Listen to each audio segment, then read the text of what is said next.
Nous avons de grands projets. Ah non, ça c'est pas de moi hein, en fait les dos. Ça c'est une interview pour Comic Book de Matt Almack, producteur de Venom 1 bien sûr. D'ailleurs c'est ce qu'il a dit, je vous mets le lien en description si vous me croyez pas. Yo les dos, ça m'appelle Steven dans le milieu et aujourd'hui je me suis enclenché, je suis très content mais je ne sais pas pourquoi je saute comme ça à chaque fois, c'est un truc de dingue. Aujourd'hui nous allons parler de Venom et plus précisément du prochain film qui a entre autres été officialisé, qui va comprendre dans un même film Spider-Man et Venom. Tiens donc Sony, comme c'est étonnant. Alors vous le savez, je pense qu'on est 3 personnes au monde à défendre le film Venom. J'en fais partie, malheureusement pour moi, oui. Mais aujourd'hui, on va parler de souille. Parce que, faut se le dire, le fait que le Spider-Man de Tom Holland intègre un même film que le Venom actuel que l'on connaît, j'ai un peu l'impression qu'ils vont salir notre petit Spider-Man Tom Holland, quoi. Et du coup, on n'est pas là pour déblatérer sur Venom, sur Spider-Man. J'en ai déjà parlé, je crois, dans une autre vidéo concernant justement Spider-Man le MCU. Et je te laisse cliquer là si jamais tu veux l'avoir bien évidemment, j'espère que j'ai levé le truc dans le bon sens quand même. Mais on va plus relever et on va essayer de répondre à la problématique suivante. Putain, j'ai l'impression de faire une disserte. Comment les réalisateurs, les scénaristes de Venom 2, Andy Serkis si tu me regardes, big up, vont-ils faire pour que le duo Spider-Man-Venom fonctionne à l'écran? Surtout quand on sait que normalement Venom naît grâce à Spider-Man, puisque le symbiote de Venom s'intègre d'abord à Spider-Man pour ensuite trouver Eddie Brock. Ça a un peu été l'effet inverse. Bon, je vais bien croire qu'on est dans une adaptation, mais même dans une adaptation, faut quand même suivre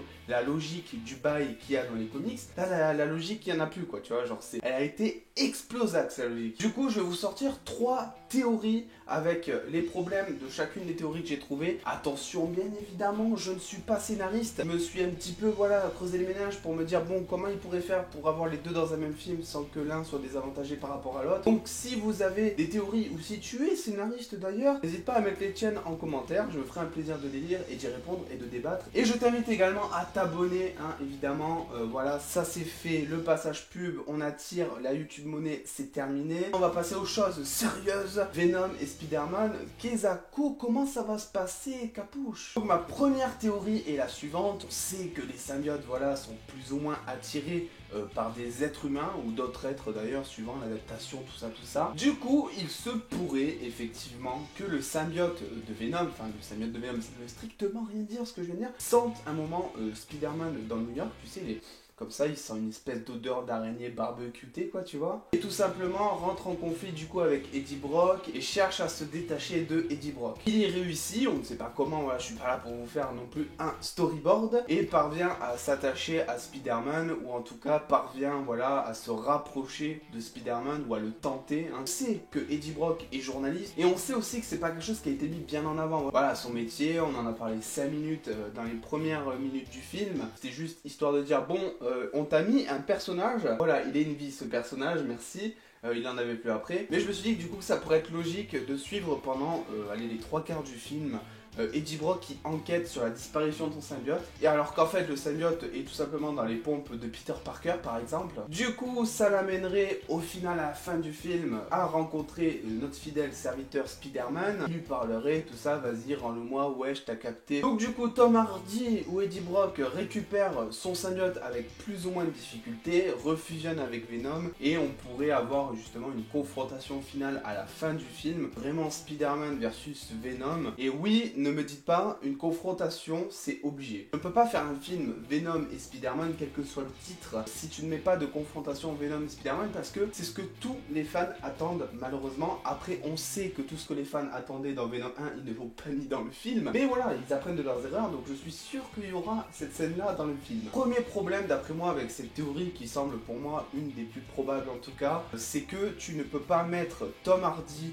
en tant qu'Eddie Brock et Spider-Man Tom Holland, qui est peut-être le héros le plus populaire du MCU en ce moment, après Iron Man ou avant Iron Man, j'en sais rien, dans un même film, parce que obligatoirement si tu sais que Tom Holland Spider-Man est dans ce film que tu es en train de voir au cinéma et dont tu viens de démarrer, tu vas automatiquement penser que le personnage principal est Spider-Man, et tu n'attends qu'une seule chose, c'est de voir Spider-Man à l'écran. Par contre Sony, vu que tu regardes cette vidéo, il me cassait la gueule moi. Donc du coup Sony, si tu veux effectivement mettre Spider-Man et Venom dans un même film, il vaut mieux que dans le titre, voilà, il y ait Spider-Man et Venom, quelle que soit la tonalité, quelle que soit la formulation. Et du coup, si tu vas avoir Spider-Man et Venom, et si tu ne veux pas que l'un soit considéré comme un méchant et l'autre comme un héros, parce que je pense que c'est à peu près ce qu'ils veulent faire au départ, il vaut mieux que tu mettes Spider-Man et Venom dans le titre. Voilà, c'est tout. Deuxième théorie, elle concerne Eddie Brock ou Tom Hardy, qui pourrait peut-être se retourner lui-même contre le symbiote, qui pourrait vouloir s'en débarrasser. Et pour ça, du coup, j'ai deux mobiles. Le premier mobile, ça pourrait être sa meuf qui lui pose un ultimatum en lui disant bon, écoute, j'ai bien envie de construire quelque chose avec toi, tout ça, tu connais. Mais il faut d'abord que tu te débarrasses du symbiote parce que ce n'est pas sain et je ne veux pas, par exemple, dormir avec un monstre à côté de moi, ce qui peut, quand on y pense, se comprendre. Du coup, Eddie, qu'est-ce qu'il aime plus que son métier de journaliste? Sa meuf, donc forcément, même s'il apprécie Venom, je pense pas qu'il va hésiter une seule seconde à se débarrasser du symbiote pour essayer de mener une vie tranquille. Et du coup, le symbiote partirait suite à ça à la recherche d'un hôte compatible. Ou alors, c'est tout simplement du coup Eddie Brock qui veut redevenir normal, qui va avoir une vie saine et qui décide tout simplement de se débarrasser du symbiote pour ne pas devenir fou. Ce qui en vient à ma dernière théorie à ce sujet. Vous connaissez notre ami Spider-Man, je le connais très bien, je le salue d'ailleurs car il nous regarde. Et on sait voilà que c'est quelqu'un qui a de l'amour pour les autres, qui aime l'humanité et qui donne un petit peu des chances à tout le monde, un peu trop parfois, voilà, il est un peu naïf. Et du coup, je me dis qu'avec cette personnalité, et avec la personnalité de Venom,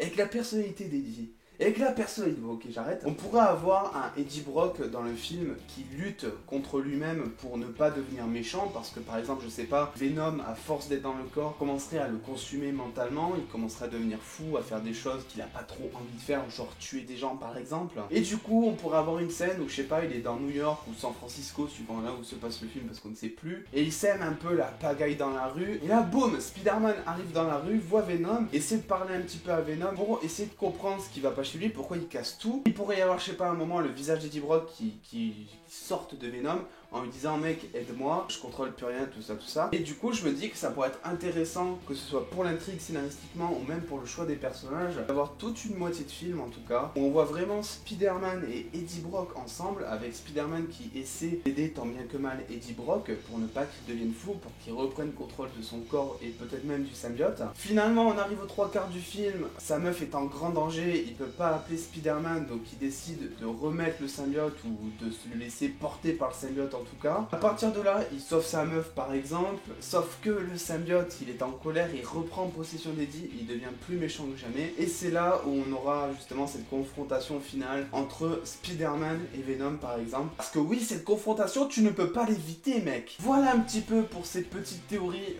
pour le film crossover Venom et Spider-Man. J'ai vraiment pas hâte en fait, j'ai bien apprécié Venom 1 et pour moi c'est encore un peu trop tôt pour mettre Spider-Man dedans. Peut-être même que du coup à la fin de Venom 2, c'est quasi sûr d'ailleurs, ils vont teaser justement l'arrivée de Spider-Man avec Tom Holland qui pourrait faire une arrivée en scène post-générique. Mais voilà, pour moi c'est beaucoup trop tôt et ça va salir le personnage de Spider-Man et en même temps je pense que ça va pas rendre service à Venom. Attendant les doses, Venom 2 sort bientôt, il sera réalisé par Andy Serkis. Et pour méchant principal Carnage, c'est pas une surprise. Vous pouvez toujours vous abonner sur mon Twitter et sur mon Instagram, lien en description. D'ailleurs sur Instagram depuis un certain temps on essaie de faire des effets spéciaux, tu vois, genre on se prend un petit peu pour une équipe technique de cinéma, donc n'hésite pas à aller faire un tour. Et puis je vous dis à très bientôt, on se revoit normalement d'ici dimanche pour la critique de The Irishman sur Netflix. Je vous fais des bisous, toujours un plaisir de vous parler les dos, et en attendant les dos, des bisous les dos. Ouais, j'ai dit 5 fois dos, en même temps on n'en parle jamais assez des dossiers de chaise.